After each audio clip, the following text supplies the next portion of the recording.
heard my wife talking to her mom. Once his business takes off, I'm filing for divorce and taking half. I saw the text. The next day I sold the company for $1,000 to my father and became an unpaid intern. Her lawyer's reaction during the asset discovery phase was pure gold. I, 35 male, run a tech consulting business from home. Been married 5 years. The business started 2 years ago after I left corporate. My wife supported the decision, said she believed in me. Revenue's been climbing steadily. Last quarter we cleared 280 Qley. This quarter's on track for 340 Qley. 2 nights ago I got home early from a client meeting that ended ahead of schedule. Around 8 p.m., my wife was in our bedroom on FaceTime with her mom. Door was half open. I heard my name and stopped in the hallway. Just need to wait another 6 months, maybe a year max. His accountant said the business valuation will hit 7 figures by next year. My wife's voice, clear as day. Her mom, and your lawyer said you're entitled to half? Yep, community property state. Everything acquired during marriage gets split 50-50. I've been documenting everything. His business expenses, revenue, client list. My lawyer said I have a solid case. What about alimony? Oh, I'll get that too. I supported him for 2 years while he built this thing. Didn't work, stayed home, managed the household. That counts. He'll owe me for years. Silence. Then her mom. You sure you want to do this? 5 years of marriage. Mom, I married him when he was making $60 at that boring office job. Now he's pulling in over $1 million a year gross. I didn't sign up to be married to some workaholic who's in his office 12 hours a day, but I did put up with the startup phase. I deserve my half. When will you tell him? Not yet. Let the business valuation hit $1.2 million minimum. Then I'll file. My lawyer said timing is everything. We want maximum asset value on record. I stood there for maybe 2 minutes, then walked back outside, sat in my car, felt nothing, then everything, then nothing again. Drove around for an hour. Came back at 10 p.m. She acted normal, asked about my meeting, kissed me goodnight. I couldn't sleep. Lay there staring at the ceiling while she snored peacefully next to me. By 3 a.m., I had a plan. At 7 a.m., I called my dad. He's retired, used to run his own consulting business, sold it 15 years ago. Dad, I need your help. Can you come over today? It's urgent. He heard the tone, didn't ask questions. I'll be there at 9. I told him everything. Showed him the texts I'd found after she left for her yoga class. Her conversation history with her lawyer. Dates, times, strategy sessions. Screenshots of our business bank statements she'd been forwarding to her lawyer. My dad sat quiet for a long time. You know what you're asking me to do could be challenged in court. I know, but I'm not trying to hide assets illegally. I'm restructuring my business, perfectly legal. I just need it done before she files. He nodded. Let's call my attorney. By 5 p.m. that day, we had paperwork ready. Sale of business assets and client contracts from me to my father. Purchase price, $1,000. This is gonna raise red flags, my dad's attorney warned. Selling a profitable business for $1,000? Her lawyer will scream fraudulent transfer. It's not fraudulent if it's a legitimate business decision, I said. My father is taking over operations. I'm staying on as an unpaid intern to learn business operations from him. He's providing mentorship, very standard arrangement. The lawyer smiled. Barely. You sure about this? Positive. We signed everything. I transferred ownership of my LLC to my father. Client contracts, intellectual property, everything. Kept detailed notes on why. Seeking mentorship, restructuring for growth, father's expertise invaluable. That night, my wife came home to find me at the dinner table. Hey babe, how was your day? Good. Made some business decisions. My dad's taking over the company. I'm gonna work under him for a while, learn how to scale properly. She blinked. What? Yeah. We've been talking about it for months. He ran a successful consultancy for 30 years. I've been struggling with the growth phase. Made sense to let him take ownership, and I'll learn from him. You sold him the business? Yep, closed today. Her face went pale. For how much? $1,000. Family deal. He's mentoring me now. She stared. You sold $1 million business to your dad for $1,000? Business isn't worth $1 million. That's projected valuation. Current value based on assets and contracts, about what we sold it for. Besides, it's family. He's teaching me in exchange. She excused herself, went to the bedroom. I heard her on the phone immediately, probably with her lawyer. Didn't care. Ate my dinner, watched TV, went to bed. She didn't sleep in our room that night. Update 1. 3 days after the business sale, my wife sat me down for a talk. I think we need space. Our marriage isn't working. Okay. She blinked. Expected more resistance, probably. I'm filing for divorce. I've already spoken to a lawyer. All right, I'll get my own attorney. That's it? That's all you have to say? What else is there? You want a divorce? I'm not going to fight it.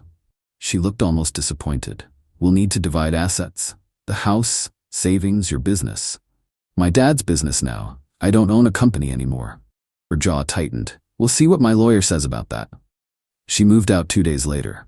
Went to stay with her mom. Filed papers the following week. Her lawyer's initial asset disclosure request was a work of art. Demanded full business valuation from an independent appraiser. 3 years of business tax returns, all client contracts, business bank account statements, my personal bank statements, documentation of business sale to my father. My attorney responded with what we had. The sale agreement. Transfer of LLC ownership. New business structure showing my father as owner and me as unpaid intern. Her lawyer called mine. I was in the room. What the hell is this? My attorney put it on speaker. What's the problem? Your client sold a 7-figure business for $1,000 3 days before my client indicated she wanted a divorce? And now he's an unpaid intern? This is textbook asset hiding. My client restructured his business arrangement with his father. Perfectly legal transaction between family members. He's learning business management. It's actually quite common. He's hiding assets. We'll file a motion for fraudulent transfer. Feel free. My client has documentation showing this was a legitimate business decision. Emails between him and his father going back 6 months discussing this transition. Those emails existed now.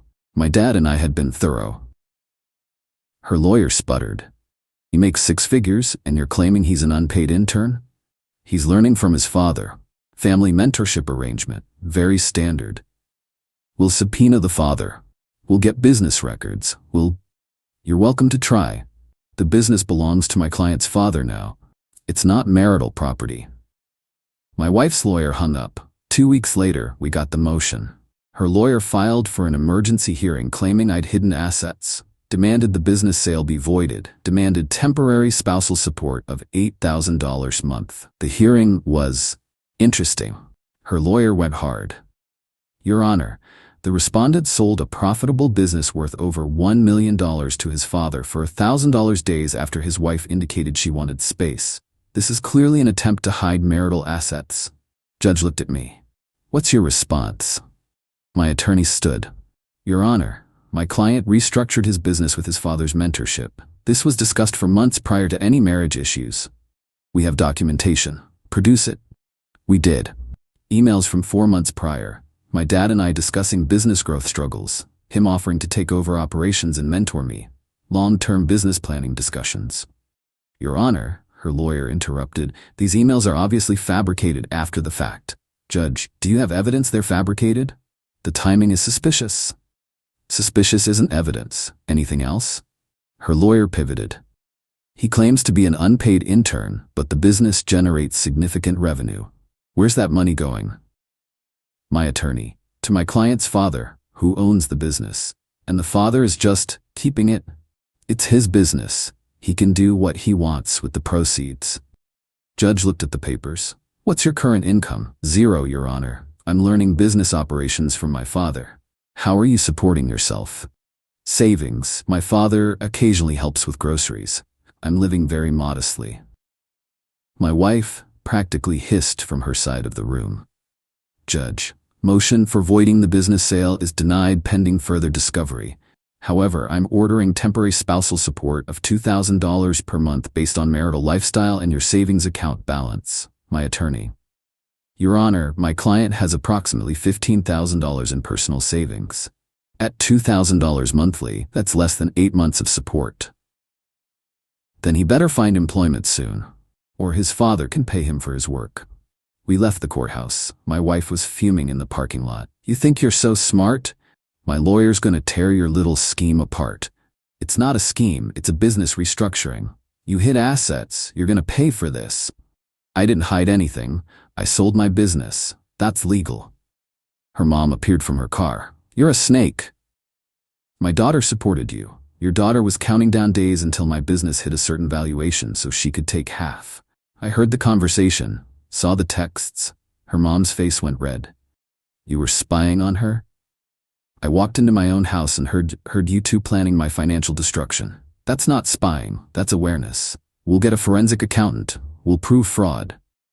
Go ahead, everything's documented and legal. They left. I went home, ate a sandwich.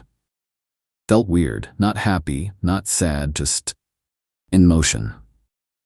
Update 2. The forensic accountant's report came back 6 weeks later. My wife's lawyer had hired some expensive firm to dig through everything. Their findings: 1. Business sale to father appeared undervalued. 2. However, no evidence of hidden accounts or transferred funds. 3. Client contracts were legitimately transferred. 4. Business revenue was going to father's business account. 5. I had no access to those funds. 6. My personal spending had dropped 90% since the sale. Her lawyer filed another motion, emergency hearing for fraudulent conveyance. This hearing was brutal. 3 hours of testimony. Their forensic accountant testified the business was worth $800K to $1.2 million based on revenue and client contracts. So selling it for $1,000 is clearly fraudulent? Her lawyer asked. It appears undervalued, yes. My attorney cross-examined. Is it common for family businesses to have internal transfers at non-market rates? Well, yes, but... And is it common for parents to mentor their children in business operations? Yes, but... And would you agree that business valuation is subjective, especially for service-based businesses dependent on specific relationships? To some extent, yes. No further questions. Then my dad testified. He was perfect. Why did you agree to buy your son's business for $1,000? Because he's my son. He was struggling with growth management. I offered to take over operations and teach him properly. The money wasn't the point. The education was. And the revenue from the business goes into my business account. I use it to pay expenses, contractors, overhead, standard business operations. Are you paying your son? Not currently. He's learning. Once he demonstrates competency, we'll discuss compensation. Her lawyer jumped in. Isn't it convenient that he suddenly broke right when his wife files for divorce? My dad looked at her. My son made a business decision months before any divorce talk. If his wife has a problem with the timing, perhaps she should have been more transparent about her intentions. Objection. Speculation. Judge, stick to facts, sir. My dad nodded. The facts are simple. I own a business. My son works for me unpaid while learning. This is a standard family business arrangement. The judge took a recess. Came back an hour later. I've reviewed everything. While the business sale appears undervalued, I cannot find evidence of fraud. Family business transfers often happen at non-market rates. However, we all waited. However, I'm ordering a structured settlement negotiation. The wife is entitled to a share of marital assets. The business was built during the marriage using marital resources. Even if currently owned by the father, the wife contributed to its development through household support. My attorney nodded. Expected this. Judge continued. I'm appointing a mediator. You have 60 days to reach a settlement. If you can't agree, we go to trial. Mediation was its own nightmare. Her lawyer started at $400,000, half the business valuation plus compensation for spousal support.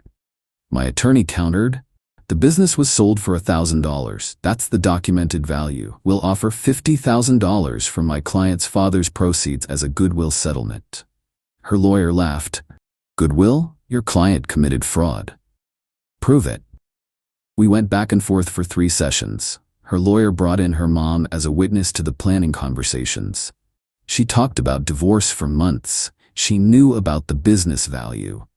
My attorney, so you're admitting she was planning to divorce him specifically to take half his business earnings?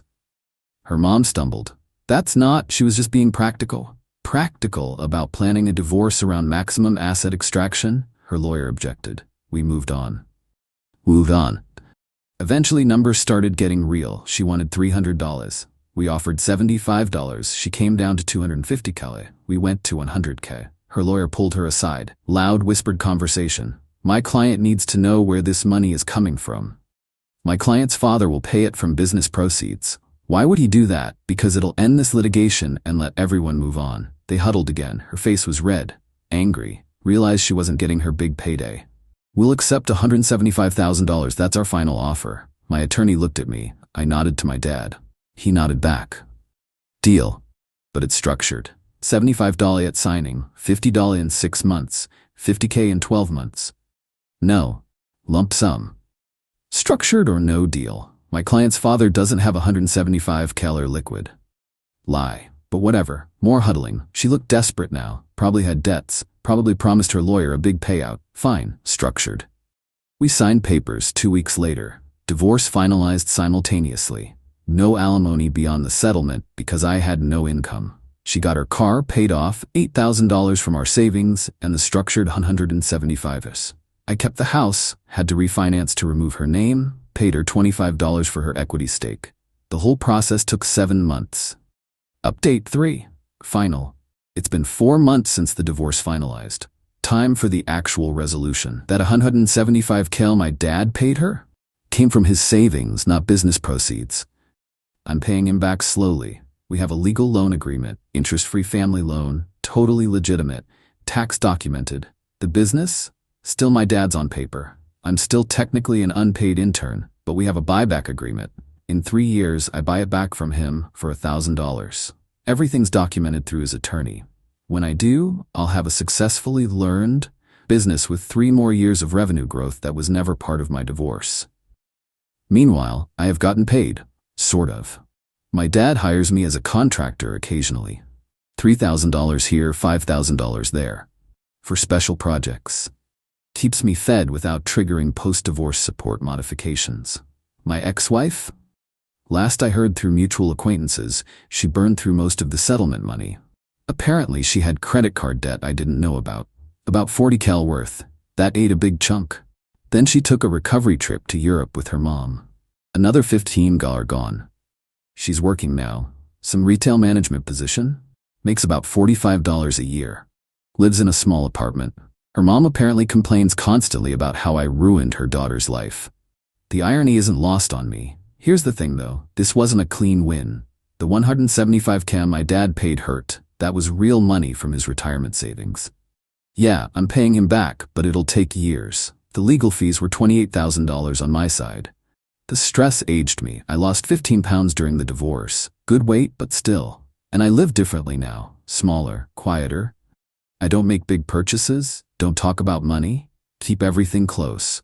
Maybe that's paranoia, maybe that's wisdom, don't know yet. The house feels empty. I thought I'd feel victorious living here alone. Mostly just feels empty. I'm 35, divorced, sleeping in a house I had to refinance to keep. Not exactly the dream. But here's what I do have. My business. Still operating, still growing. My dad's been legitimately helpful with scaling strategies. Revenue's actually up. We're on track for $420K this year. When I buy it back in 3 years, I'll own something we built together. Something she can never touch. And I learned something valuable. When someone shows you who they are, believe them the first time. She showed me she valued my income over me, made spreadsheets of my earning potential, timed a divorce around asset extraction. That's not a partner. That's a strategic planner. And I'm glad I found out before we had kids, before the business hit 8 figures, before I was in too deep. Some friends think I was vindictive. She was your wife, you should have split fairly. Fair? She was planning to leave me the moment I was financially successful enough. Was that fair? Other friends think I'm a genius. You played the system perfectly. I didn't play anything perfectly. I reacted to a betrayal with the only move I could see. It wasn't elegant. It was messy and expensive and stressful. But it was necessary. My dad and I have dinner once a week now. Usually Thursdays. We talk about business, life, the divorce. He never says I told you so, even though he warned me about rushing into marriage. Just sits there, listens, occasionally offers perspective. You know, he said last week, most men in your situation would have just accepted the loss, handed over half and moved on. Yeah? Yeah, the fact that you saw the problem and acted, that takes guts, even if it wasn't perfect. It definitely wasn't perfect. Nothing in divorce is, but you protected what you built. That matters. I'm not dating, not ready, maybe won't be for a while. Hard to trust after watching someone I loved calculate exactly when to leave me for maximum profit. But I'm okay. The business keeps me busy. The house is mine. I'm paying my dad back monthly. Life keeps moving. There's no Hollywood ending here. My ex-wife didn't have some come-to-Jesus moment of realization. She didn't apologize or admit she was wrong. She's out there right now, probably telling people I'm the villain who hid assets and screwed her in the divorce. And legally, technically, I might have. The business sale was aggressive. Probably won't hold up if anyone really digs. But by the time anyone cares enough to dig, it'll be years past and much harder to prove. The thing about consequences, they're not always immediate or dramatic. Sometimes consequences just living with what you did. She lives with choosing money over marriage. I live with the defense mechanisms I built. She wanted her half of a successful business. Instead, she got a structured settlement and a retail job.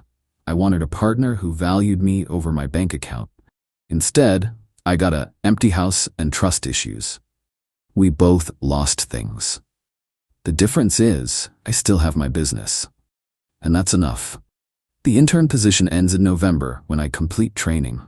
My dad and I will restructure to contractor status, official, documented, properly taxed. In 3 years, I'll buy back my business. By then, my ex-wife will be a distant memory. That's the real revenge, I guess. Not the dramatic courtroom victory or the public humiliation. Just moving forward, building something, recovering. Some people ask if I'd do it differently. Honestly, maybe. The stress nearly broke me. The legal fees, the paranoia, the constant fear that her lawyer would find some loophole. But then I remember that conversation I overheard. Her voice so casual, discussing the exact dollar amount she wanted to extract from me. The timeline, the strategy. And I think, yeah, I'd do it exactly the same way. She played a long game. I just played a slightly longer one. End of story.